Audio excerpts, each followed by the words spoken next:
3 minutes. Done. So which part of India are you from? I am from Delhi. You're from Delhi? Oh, okay. I'm from Delhi and I'm into real estate industry. Yeah, I saw your profile. Well, I'm from hospitality and both these industries are in big dump right now. Yes, as of now, yes. You are right. By the way, what's your good name? Sorry? What's your good name? Your My name, name is please? Sarita Patwal. Actually, you are with Sarita. Okay. Yeah. Pleasure, I'm going to be pleasure your meeting you, host for Sarita. this session. Yeah.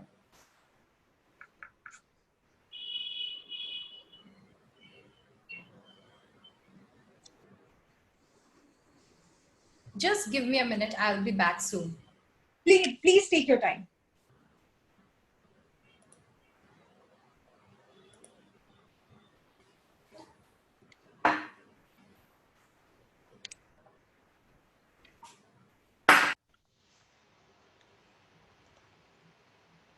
Yeah.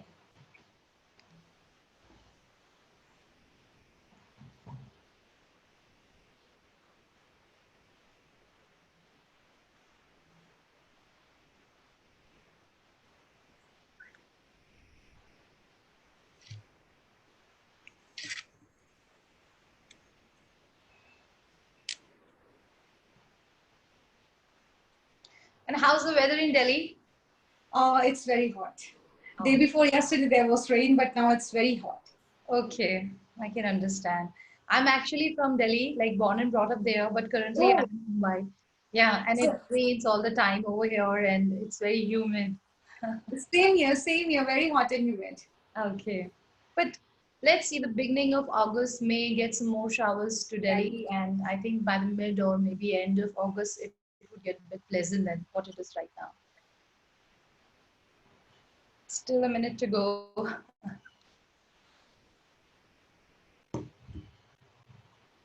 As of now, So, we are not like, live. Sarita, as of now, we are not live. we are live. Okay. We are live. Okay, we are live. The moment you come to the screen, you are live. Okay. Yeah.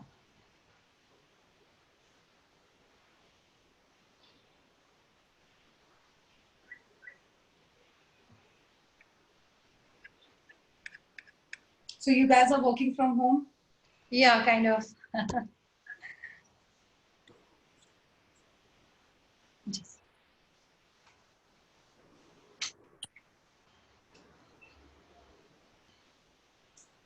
the time begins now. So I think the other speaker is finding it difficult maybe to log in or something like that. Just a second. So Renu, are you ready? Yes. Okay, so let's begin this session. Okay. So hello everyone, a very, very warm good evening to everybody out there and hope you all are doing good during these trying times. For this session, we have our speaker, Miss Renu Singh. By the way, she is competent, diligent, and result-oriented lady. And she is the Senior Vice President in Sales and Leasing in Raheja Developers. She is also awarded as the Real Estate Leader of the Year 2020 and Women Super Achiever of 2020. She also bagged Women Achievers Award by GABA Dubai 2020. How many awards do you have, Renu, in your career? And this is like It's just really all about your love and wishes, yeah. pass me a few here. Okay. So the topic of today's session is evolving face of real estate. We know the current situation though, but Renu is going to enlighten us through her experiences and through her expertise of the industry. So ladies and gentlemen, let's welcome Renu. Renu, now over to you. Thank you. Very good evening to all of you.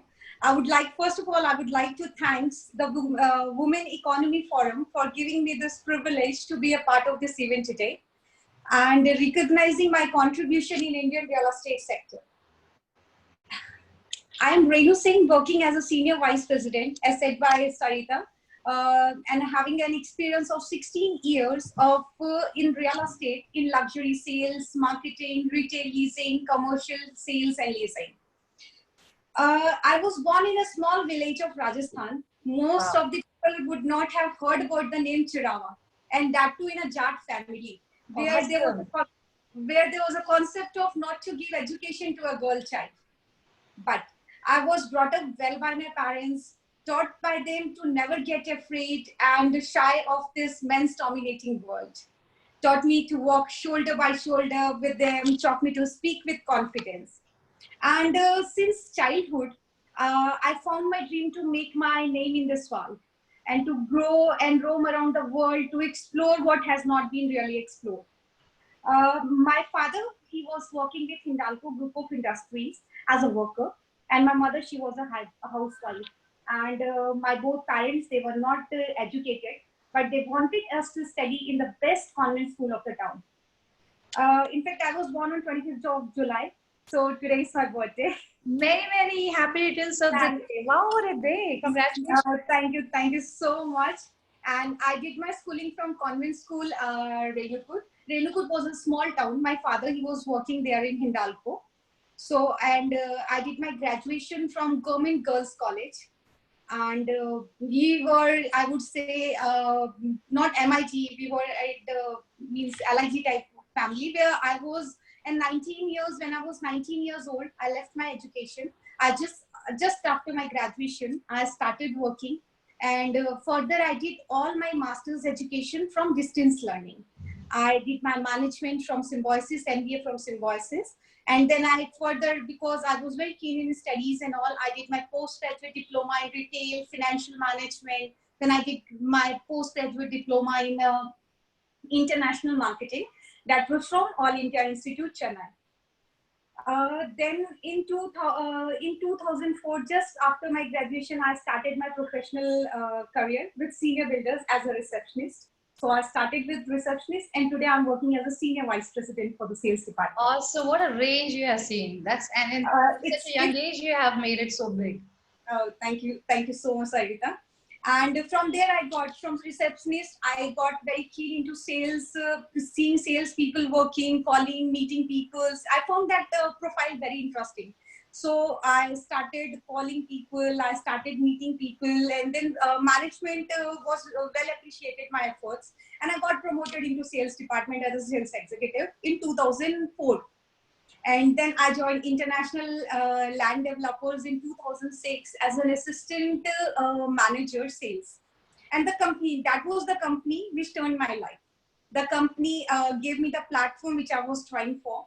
The company gave me the opportunity to come on front sales and travel abroad to explore the insights of the foreign real estate. So my first international trip was Canada in 2007. Where I went to for an expo of real estate. And in this company, I got 3 quick promotions. And when I left this company, I was being promoted as an assistant general manager sales, and I was being awarded super achiever many times. Awesome. We're so proud of you to hear this, man. I mean, Uh, yeah, what a growth. thank you so much, Sarita. Then in 2013, I joined Raheja Developers as the deputy general manager sales. Now here I'm here with this group I'm since last 7 years and got many jumps. And now I'm as a senior vice president sales, heading the entire sales vertical for Raheja.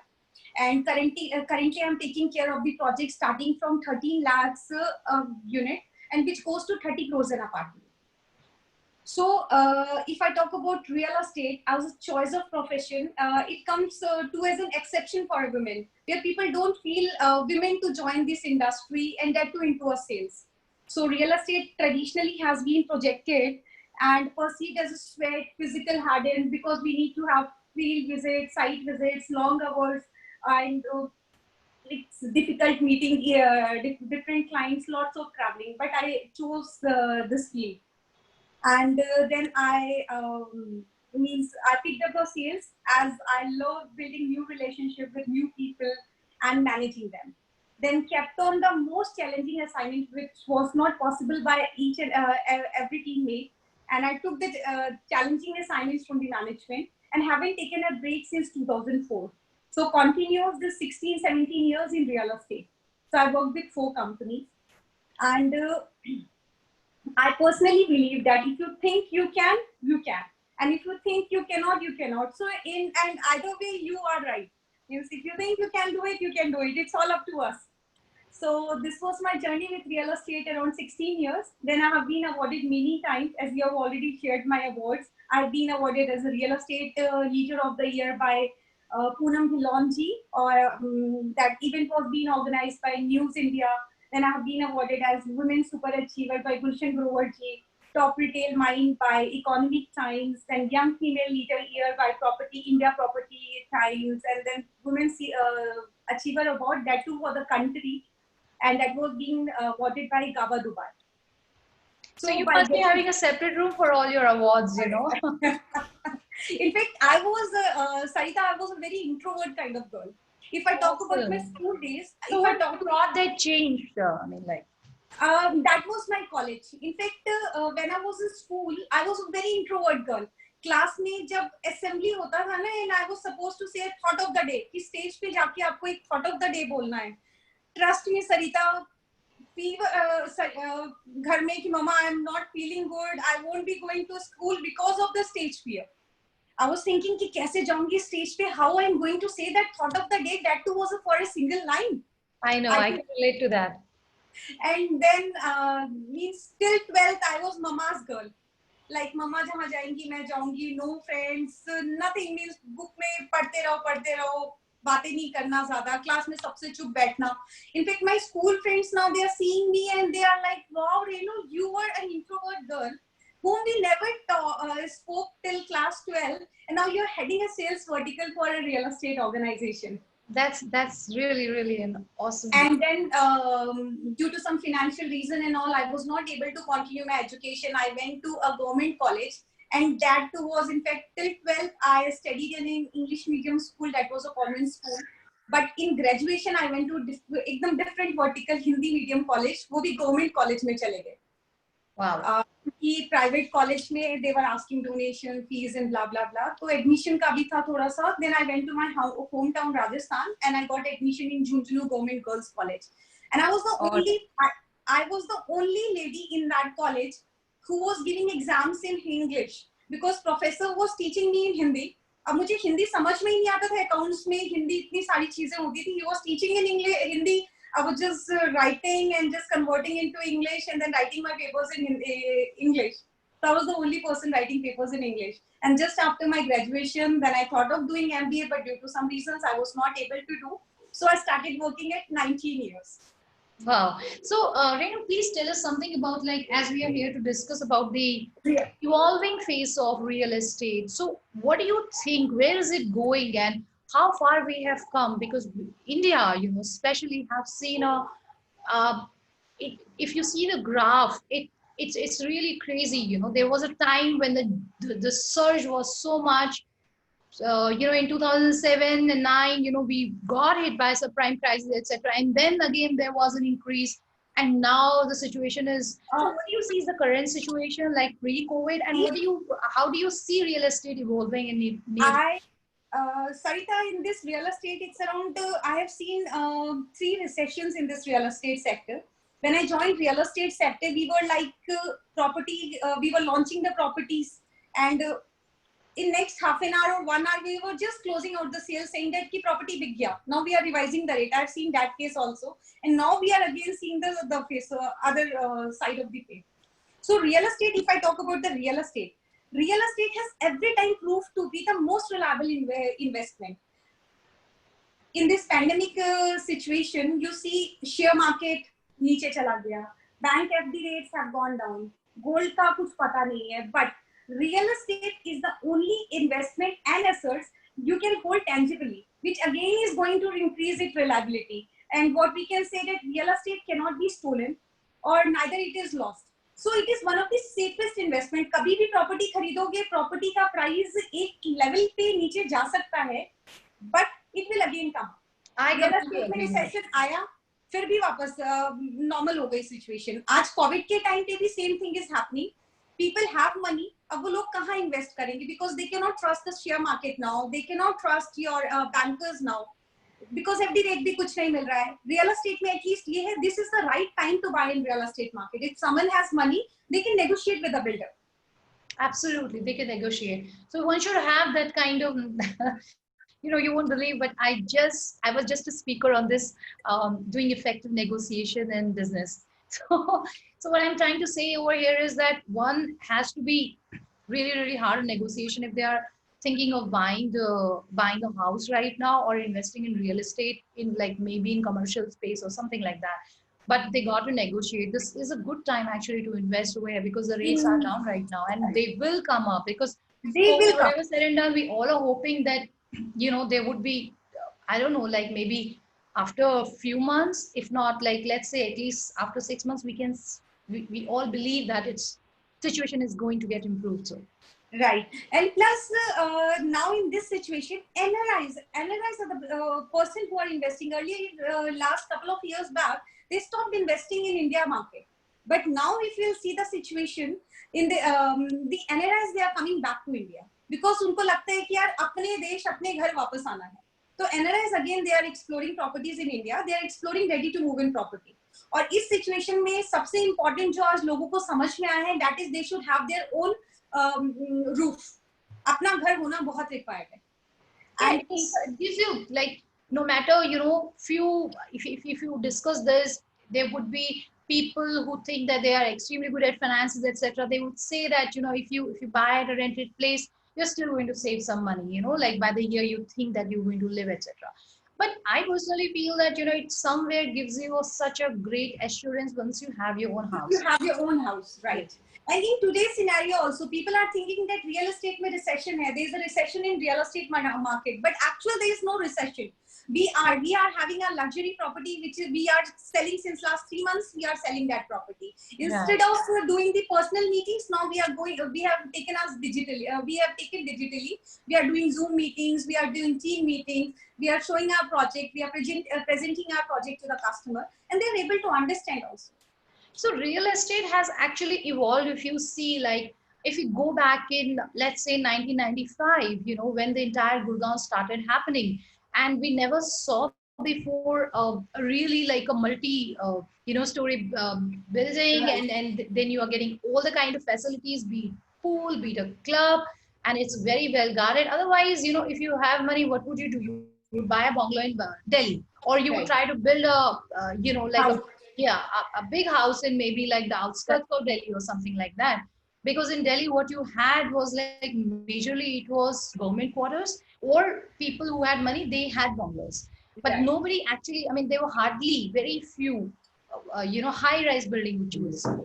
So now after that, like I think in somewhere, I think the later part of 1995, if you go further, then all these developers started investing in Gurgaon, and suddenly Gurgaon turned out to be a cosmopolitan city completely. Costly, You agreed. start seeing that they are going out of country, or it's giving a feel of be it Singapore or be it Now people want security also because if they stay in their bungalow, there is no they, security. yeah. Amenities, they require amenities also. They require facilities for their kids because if now they are taking an property in a group housing, luxury group housing, they get all the facility, the club facility, the gym facility, indoor games, outdoor games, which was not available if they go with their own bungalows.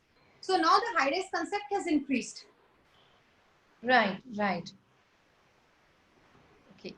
Reena, just give me a moment. Sure, please take that. All right. Yeah, Reena, please carry on. So Yeah, if you can throw some more light, like how do you see the situation? It's going to be post-COVID. no, if I post-COVID, real estate sector has not been affected much. There were industries like hospitality, aviation industries. Yes, they got hit with this pandemic, but real estate has not been hit much. So people are coming. People are instead yes under construction property. They are just thinking of whether to invest or not. But ready to move in property is the I would say as a hot selling cake. Their builders are selling as a hot cake because people want to invest in ready property, seeing that yeah property dikh rahi hai and we want to go ahead with this. I Or can luxury property again is moving. All right. Okay. So so how do you see yourself growing further in this industry? In this industry, if I talk about in this industry, we won't be seeing women. Earlier, there were less women in this industry, but now we can see maximum women entering real estate industry. And this is the industry which has gone in my blood now. In fact, I cannot think of changing this industry anymore. Okay, all right,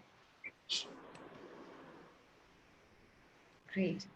So here I have viewed to hold the senior most position in this organization, and I personally believe that and I personally believe myself as a perfect team leader with an aggressive approach to lead, train, and motivate my team. And I believe great things in business is never done by a person alone, so we should have a team to go ahead with. And in if I talk about real estate, the organization here, our organization has they have giving equal right to the women to work with holistic approach. All right, great. Well, thank you so much, Renu. I mean, it's incredible information what we have got from your end about the real estate evolution, etc. And on this note, I would again like to thank you, and I would also just a second. This is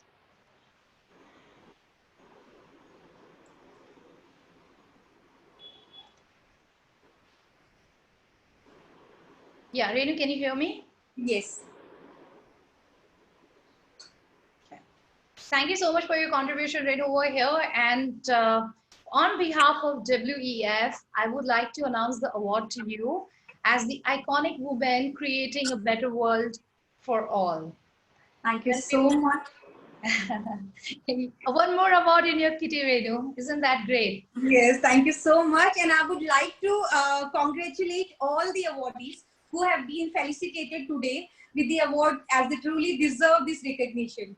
And in fact, I would end the special thanks and congratulations to the entire team of WEF for organizing such a mega show. And it's a par excellence event. And in fact, this kind of events now motivate to recognize our efforts and keep us motivated also.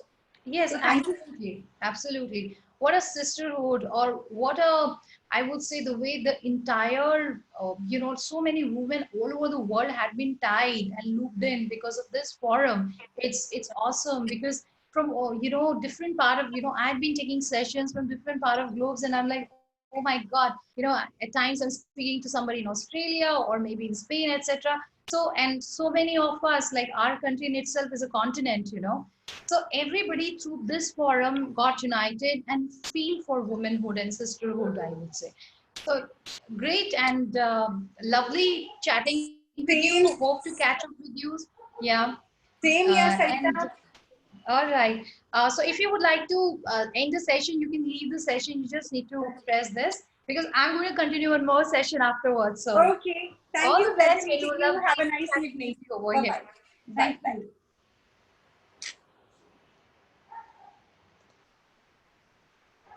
Hi, Simran. Are you there?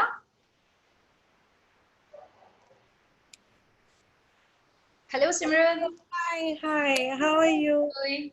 I didn't want to interrupt in between, but I really liked the like You whatever I know heard. why even I was confused and I was like, oh my God, is she the second speaker?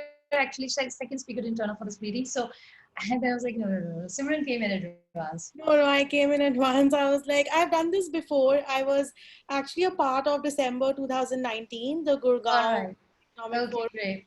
And it's great to be part of a digital summit now because I mean we do lack physical contact, and it was great networking those 2 days. But it's great to see people here as well. I was just looking at the Habilo platform, so many people liking each other's posts, and there's so much activity So much on activities are happening. Yeah. I yes. mean, the world is happening here on Yeah, this I mean platform. So the much new of world buzz is and yeah. technology. It's all about the digital technology and everything. Absolutely. And going through their profiles and what different area works and achievements is incredible. And it Exactly. motivates you that as a woman, there Definitely. are so many, many people who are doing such great work around the globe. So yeah. You were the speaker for the last session and this one as well. No, I was not the speaker. I'm the host. So Okay, yeah. okay. So I was hosting the last session, and I'm going to host your session also. Yeah. And yeah, just where do you stay? I mean, where are you hailing from, Renu? So Sorry, I did sorry. my no problem, no problem. So I did Sorry. my Yeah. so I did my undergrad from St. Stephen's College. I graduated 2018 in economics, and then I went to Bombay to pursue masters in public policy. I just came back last month and graduated from MPP, but I'm originally born and brought up in Delhi. So like I'm back now, like due to COVID, like the graduation ceremony got disrupted, so we had an online graduation sort of ceremony last week, Really? Oh my and God. everything Wow. is becoming online. So Really currently I sorry. am doing, yes, currently I'm waiting travel to open again. I got selected for University of Geneva program, so I'll be going to Switzerland soon, probably end of this year. Congratulations. Yeah. Thank you. So probably end of this year I'll be, but I'm right now I'm at my home. I'm spending time with family. 2 years staying away from home, it was like coming back, like revisiting memories, reconnecting with people digitally though, because of COVID again. But it's really good. It's good to be back home. Are you based out of Bangalore? No, I'm based out of Mumbai. Oh wow. Yeah. But Where I've in been, yeah, Mumbai? I originally, like, I've been born and brought up in Delhi, but currently I'm in Mumbai. But then I'm I going would to ask be, you the age-old question. Do you like Delhi or Bombay better? I mean, everybody asks that. that should be actually, like that should, I really, really want to have a debate on this. Yes, There would be definitely. so many people and so many emotions would come out. Yeah, or Delhi I'm new, missing Mumbai Marine new. Drive and like my Yeah. college. So Xavier's was in Fort area. So I stayed in Malabar Hill. So it was quite close. Marine Drive was like 5 minutes away. I'm missing the sea and like, Oh yeah, the Bombay is seas, and it beautiful. gets crazy during monsoon, like if you, Definitely. Like yeah, you want to go out, you want to just stay there. But then you would understand, like, being born and raised in Delhi, like you can't get the Delhi out of your system, even that's if there, you, that's there. I would agree to that. Delhi has its own advantages, and so is Mumbai. Mumbai, I think it's, what I like about Mumbai, first of all, like if you compare it with Delhi, is the weather. It doesn't get on your nerves. Like Delhi, if it's hot, there would it's be too hot. times when you get angry because it affects your mood. And another thing is people. Over here you feel much safer, and it just flows to all the Definitely. level, I would say, like especially when you're out in the night and you're taking an auto, you're fine. But doing the same thing In in Delhi, Delhi you is like you can't do the same can't even thing. think of taking a cab, forget about I taking an mean, I auto. used to go to Starbucks for a cup of coffee to do my research papers at 12 in the night. It was completely lively. It used to shut at 1. In Delhi, you wouldn't venture out after 9 or 10, like, if you're living here, like I wouldn't myself. Like, Yeah, I understand. so Bombay, I mean, I miss Bombay. I wanted to like Yeah. stay back in Bombay, but then COVID happened and I was like, it's better to be home and Yeah, then yeah. go abroad. But you're still, are you working in Bombay? Like you're Yeah, settled? currently, yes. But I think I'll be soon, very soon shifting back to Delhi. Having said that, talking about the Delhi advantages, I would say the infrastructure, and Delhi has space Yeah. and the greenery out there. So that Right. is something which is like, and at times, yes, you do miss, though I would be cribbing when the winter reaches to its peak, but then the Yeah. initial part of it, it's very, really very nice. Everybody enjoys that part. So yeah. Yeah, and everybody wants to like remain in their comfort zone. It doesn't become possible. Like masters, I'm glad I did my masters away from home because like I mean, you get the experience of living away independently and like managing stuff. Like we had to manage our own flat, the maid, and like study alongside. Ask It me, was yeah. like multitasking, and undergrad was like school, like going from Okay. home, North Campus, and like but it's a good experience. Like in Bombay, I would definitely like tell people to shift there and like live there at least once in there, like if in Yeah, but India. over here, another thing is that it definitely pinches your pocket. What do Oh, you it's get? yeah. Being a student, there is Like also if you're very like. paying the same money, what you get is like, be it anywhere, be it Delhi or be it Bangalore, be it And I think Hyderabad, be you it guys were anywhere. having a talk about real estate, right? I mean, Yeah. Bombay, it's the rent for a small square feet. It's like you can get a koti in Delhi for that same amount. Like, I think you paused. Is it my internet?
Hi, can you hear me? Yeah, I Hi, can hear I'm so you. sorry, Simran. I think there No, was some problem at my end, you know. yeah. The internet, I didn't But it know. was a smiling face. Like you were smiling and then the face paused. So I Oh, was like, I it's shouldn't okay. But smile all the time. Or what? yeah, no, that's amazing. Like you were radiating a positive smile and then it paused. I was like, Oh, no, wait, she was thank saying you so much. something. But yes. Okay, great. So In we the are waiting program, here for our next speaker, yes. basically, and let her join in. She should be, I think, joining anytime. I think it's just a minute to go because our session should start at 6:30, 6:30. right? Yeah, yeah. Yes, because we had to end the session, like before time because the second I speaker was know. not It there, was and a mad rush during the physical event also. Like people were running around from rooms in Taj. Like they were like, this session is I starting. understand. Yeah, yeah. And you wouldn't Yeah. believe, I was with Pullman and Novotel when this even happened for the first time, I think. And I saw this event, and it was in It was such mad rush. a humongous But it was event so and good happening in the networking, and hotel. everybody was sharing contacts. They were like, "But we are rushing for this, like catch up with you later." And it was my first time, and I was in the young leaders category, and I felt so intimidated by such lovely like Ladies entrepreneurs. out there, yeah. I I was know, like, and yeah, even when I was there, I don't know, so many beauty pageants had come.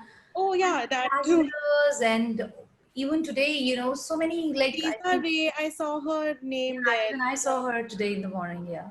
Yeah, were you there in the Gurgaon one? Did you come to Delhi for that in No, December? no, no, no, Oh, no. This is the first time I'm attending it as a oh, participant, like as a speaker or as a host. But prior to that, I knew about because it happened in the hotel where I was working in. oh, wow. So you're in the Yeah. hospitality I'm in industry. the hospitality industry, right? So What you are you must doing be, currently? uh, where am I in the sense? What are you doing currently? Oh, currently, so I just graduated master's. I'll be applying this year for PhD. And in the interim 3 months, I've got the Geneva scholarship. So I'll be Ah, staying in right. So, Geneva for three so months. this student phase is still going on. Great. I mean, I didn't plan on doing PhD right after my master's, but then COVID happened and I felt like labor market is already like, tumultuous. I can So, and understand. I do want to do a PhD. Like it's I thought I'll work for 2 years because I didn't take a gap between undergrad and master's. But now I think it's the best time to like, research more, like digital technology is the field.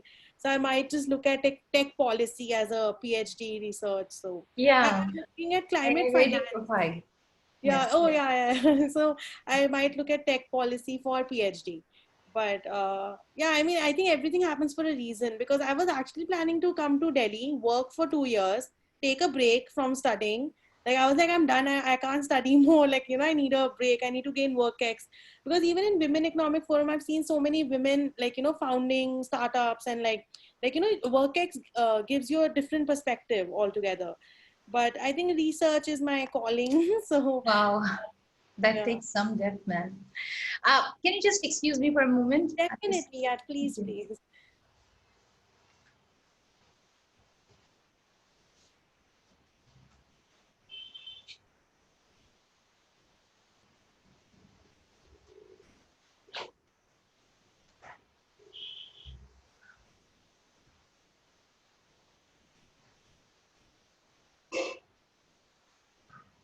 हाँ, ठीक है ना, ठीक है। हाँ,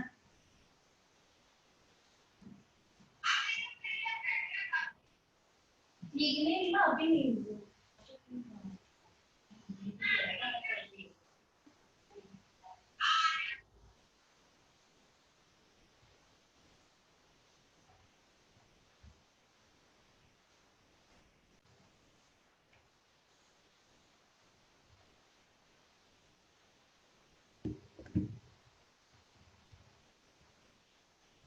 Yeah, hi Simran, I'm back. I wonder actually, we are waiting for Camellia right now. So uh, it's uh, it's 6:38, right? Already?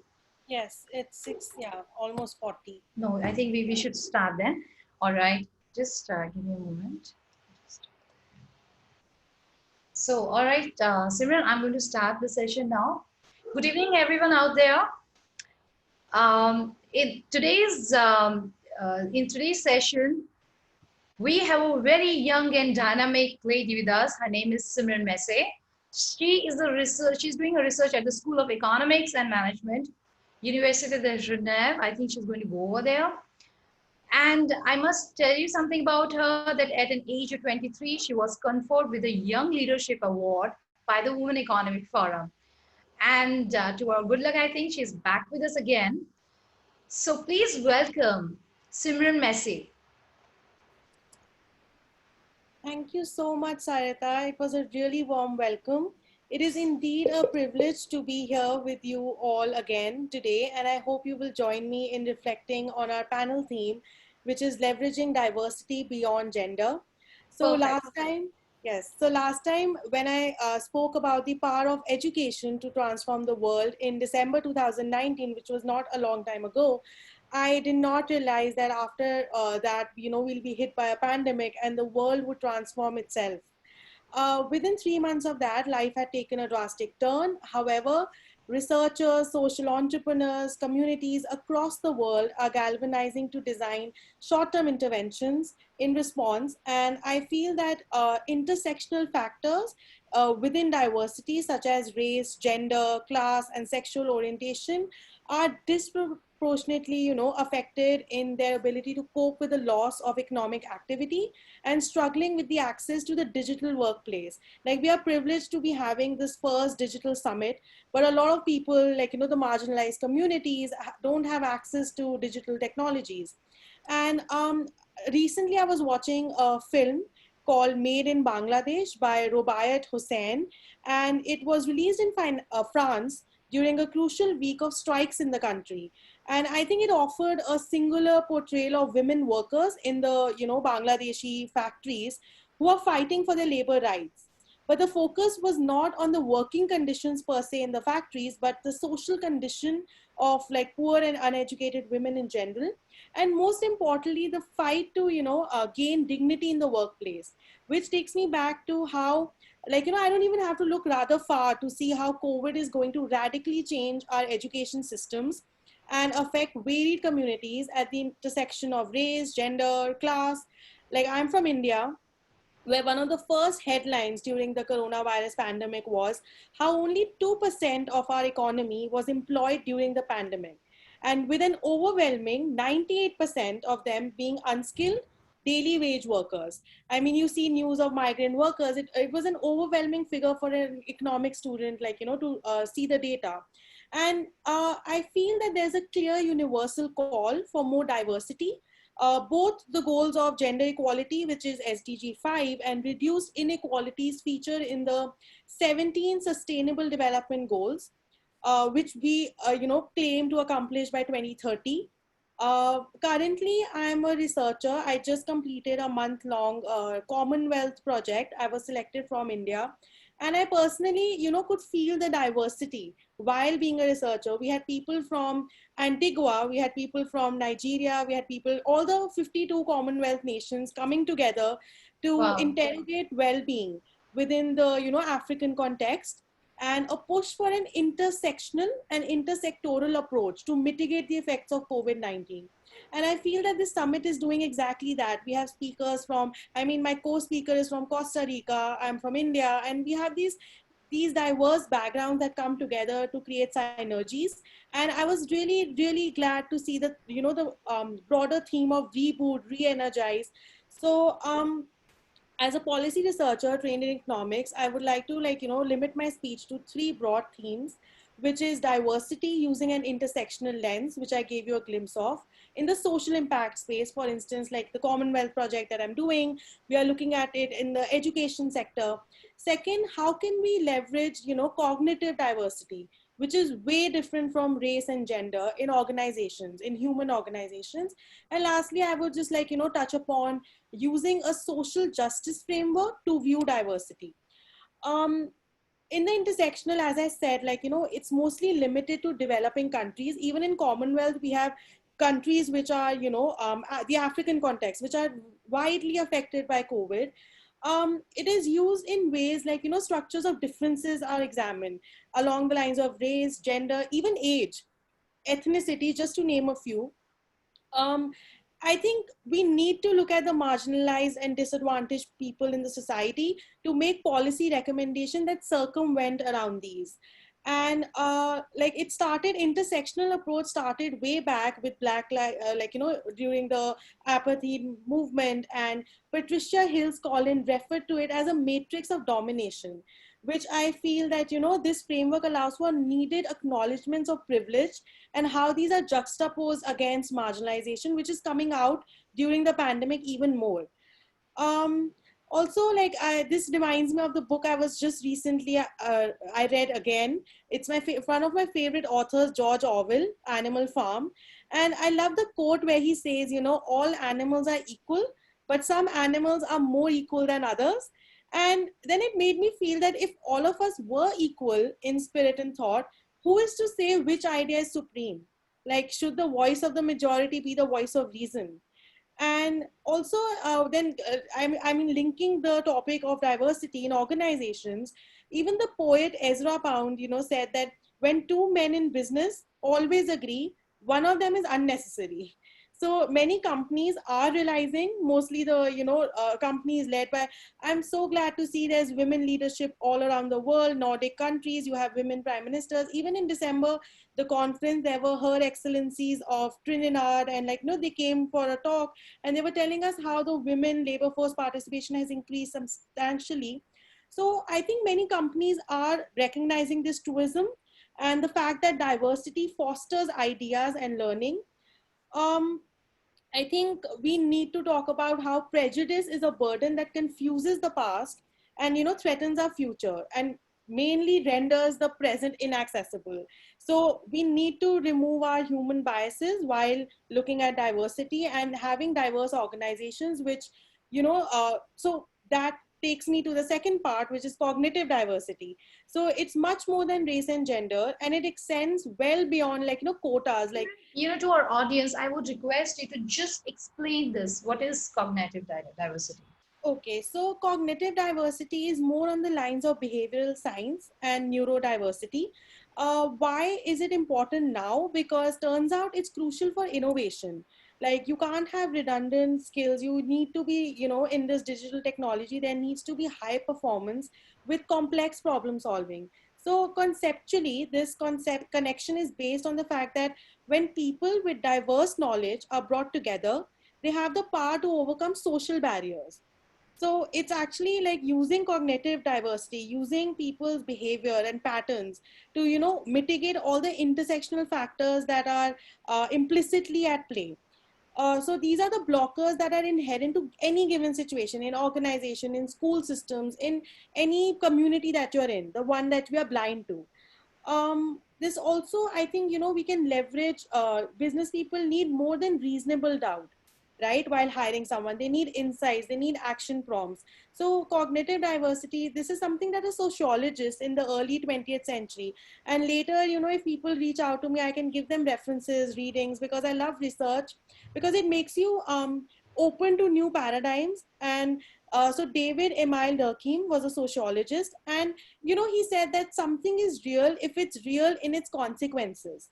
So every strategist, every HR manager, every person who wants to have a diverse organization has a little, the sociologist Durkheim floating around in his or her mind, because Exactly, exactly. yeah, You because don't have even to be a sociologist just because you studied that. It comes from within, like exactly, it how comes from well you can adapt. And I remember, I'm just trying to bring this in, but I had a friend who was doing his PhD in sociology years back. And what he was telling me, it was completely, it opened a different level of thoughts, because he told us that the study happens in depth when you're doing that core, whatever that study, when you're doing that, you have to go and understand the culture, the people, and everything, and then you have geography. to. Exactly. And you don't need to be you don't need to have a disciplinary background. I mean, I have books behind me which have Freud, which have Durkheim. Like you can, it is a curiosity that would, instill this kind of enigma. But so like he talked about how a measuring a variable, like first of all, you cannot put people, like economics, like we debunk the myth where categorize people as data variables. You need to understand their behavior. You need to, as you said, they come from diverse backgrounds. So every while you're measuring a variable, it impacts your decision, and with economic consequences, which itself have consequences. So you need to be like really careful. And while I was reading this, I was like bewildered, because if we incorporate this in our day-to-day community life also, not just organization, not just big enterprises, you can have a diverse background of people coming together. I mean, Women Economic Forum is all about diversity. The Commonwealth Research Project, they could have just chosen people from the Commonwealth Secretariat to conduct research, but they needed people. So I was partnered up with a person from Antigua, and she understood the Antiguan and she taught me. And I told her, no, but India, this happens. Like, you come from diverse backgrounds, you collect your research together, and then you come up with strategies. So I It's think wonderful. It's really wonderful, how to come to a solution, because you are taking you're taking the knowledge and the experience from different, not only varied background, but it is also culture and their work experience, whatnot is put together in that exactly, case. like she works in the Ministry of Education. I did internships here in the Ministry of External Affairs. But Yeah. the ministries also function in a diverse way. She said Right. the timings are different. I mean, it's really good to know their other culture, to arrive at policies which are holistic in nature. And I feel that all in all, this seems to be a complicated issue to solve, but it isn't. Once you delve deeper, it's actually, it's no excuse of not doing anything about it. So and also another thing that, like, these things I can share later with whoever, like the participants reach out to me. I was recently intrigued by Alexander Wentz, like Challenge to Social Science. So their book Quantum Mind and Social Science, they talk about three things which we always look at: quantum, our mind, consciousness, and society. So I feel that if we incorporate these in our daily day-to-day research, we could achieve our sustainable development goals that I mentioned earlier by just leveraging diversity, which seems difficult, but it isn't. And even when said that, will is active and purposeful. So you need to find a purpose, and you need to have the willpower to do that, and which changes the world. So like I feel that and the last framework that I wanted to talk about was using a social justice framework to view diversity, which is happening these days. Most people will relate. Global movements like Black Lives Matter, Me Too, and they have increased consciousness, as Wen said, consciousness in society around injustice, and show that efforts to support diversity are not merely academic. Just because I come from a research background doesn't mean people, like, if you have that consciousness and the willpower, according to Wen, you can be a part of these movements. Most of these movements have been started by people who had passion for Absolutely. these movements. And Black Lives Matter even traveled all the way to India. Like Yes. you saw like a fervor. And I feel at the heart of all these movements is the awareness that growing diversity, especially in the global south, has not resulted in increased opportunity for all. And this takes me to the inequality debate, like, merely attracting people with diverse backgrounds would also not lead to equitable environments that we desire. Like, even if you come together, doesn't necessarily mean you're getting an inclusive environment. So, I mean, that makes things a bit more complex, but I feel, so I would like to I don't know how much time do I have, Sarita, Oh, but you have time. Don't worry. oh, Actually, yeah. I would say you're lucky actually, because generally it is just 11 minutes to be given. But as we do not have any other speaker, and what if, because she's from some different country, and if she tries to log Maybe in the and we are time not zone there, is then clashing. because the Yes. duration is till 5:30. So even if she's Great, logging in great. Because 5:25, let her come in. So yeah. carry So on, I and it's think very something, interesting, extremely informative, I must say, Simran. yeah, and I would love Especially to how share come the you are so resources. intelligent. And I think like people will relate to that, like especially dancers and artists. Like, you could view diversity, like this is the simplest I could, like, narrow it down to the concept. You could view diversity as receiving an invitation to a dance, and then equity would be possessing the resources to attend the dance, and inclusion would be being asked to dance. So I feel that even if you enter a ballroom, you're not really inclusive. You're diverse, but I mean, you need to be asked, you need to step up and, like, ask the right questions, be in the right network. And I think Women Economic Forum is like the right network. I mean, there should be more such things for other issues. And so allowing a social justice framework to guide diversity, equity, and inclusion together is where I think we can be able to address issues of injustice, especially where access and marginalization are concerned, which is happening in India. I cited the example of Bangladesh, but it's everywhere, even in Africa, like even in Antigua, like it's a small island, Caribbean island. And I got to know from my friend that even in a population of 80,000 people, I mean, you would know, like Bombay, Delhi combined would also be more. There has been inequality, inequity, like they're also, like, it's not Within just the this, genders, you mean to say? yeah, like inclusion is not there. It's not just like people blame population as a reason, but that is not the case, right? I mean, and even in smaller populations, people aren't inclusive, people aren't equitable. So population has nothing to do with your want for diversity and equity. And yeah, so the Commonwealth made me so I shaped 5 broad, like, learnings from this project, which just ended a week ago. So it's quite like fresh in my brain. First of all, we all human beings are socialized within the norms and expectations of a community. So last year, I remember they were playing the song in December 2019 in Taj, Women Economic Forum, Break the Rules. Like, it's time to break the rules. And it was an energizing session in between 2 plenaries, and people were dancing and raising hands. It's time to break the rules. So we cannot be, constrained within the norms, within our own created boxes of expectations. Um, and then also defensiveness is also a barrier. So we must, whether it's in the racial or ethnic makeup of a community, I think the distribution of financial resources, especially COVID, has highlighted that we need new approaches to take us out of a comfort zone. Like, I remember we were having just to talk about shifting cities is also a comfort zone. So I think to make it more inclusive, to get communities like less marginalized, we need to step out of a comfort zone. Undoing structural inequities, which I found from the Antigua example and the, like, global south, the divide between the global south and the global north. um, we need to have context that shape the distribution of wealth and social privilege. And I feel it took a pandemic for us to realize that, like, we as like, this has been propagated since the 18th century, but we were just living our lives. It was a rat race. It took a pandemic, it took a complete standstill to make us realize what we were lacking. And this one is basically power with, not power over. Like, taking action would be like ceding power and control.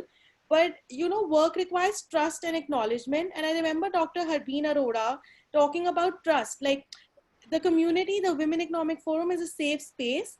You need to trust the other speakers, the participants. You need to create a safe space to leverage diversity, because then people won't open up, people won't step out of their comfort zone. and we must work in solidarity. I mean, these things I picked up from the last conference, and then this topic just like, aligned with it. And lastly, basically, there needs to be a goal and a process for all of these things to come together. I was recently reminded, like, of a value of using the framework which I'm talking about. But isn't that going too far? Like, you would think I'm talking about a utopian world, like, this is not possible in the real world. But I feel it's it's reasonable enough to at least question the hierarchy. It's about, what changes are you bring for the evolution. You see something which is not apt or which is not right. What are you doing about it? And it's That- high time. I mean, it's sad to say, but we talk about the diversity and the differences, especially in gender, not only in countries like which are developing. If you take, yeah. even if you take the example of few developed countries, and you would be shocked, like in countries like France or even in US, there is a gender despair.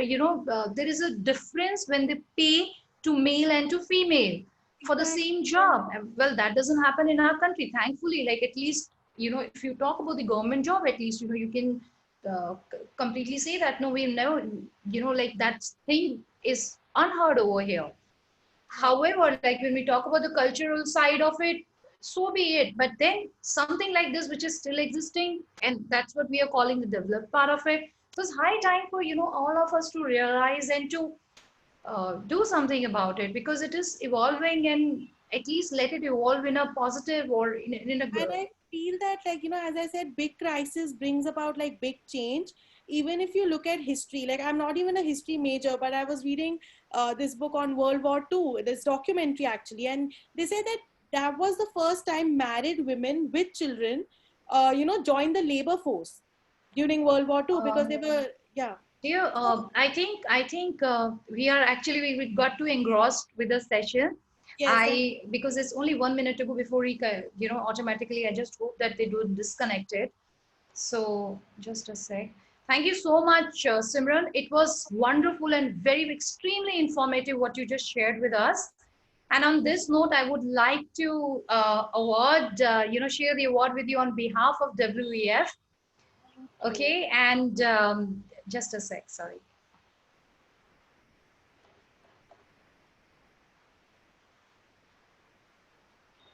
And WF would like to announce the award as the iconic woman creating a better world for all.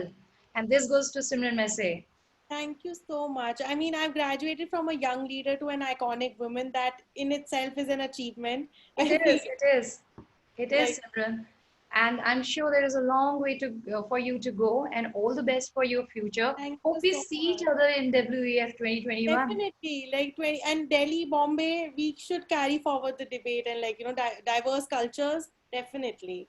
Done, sure. Are there any questions or anything like I would? I don't see any questions over here, and we are really really running. I think it's 7 exact, so we Yes. must end this session. All Thank right, you so Simran, much. all the best for It your was future, lovely and meeting you, Sam. congratulations once again And for I'll the get. award. Thank you. Thank you Thank you. so much. Thank you.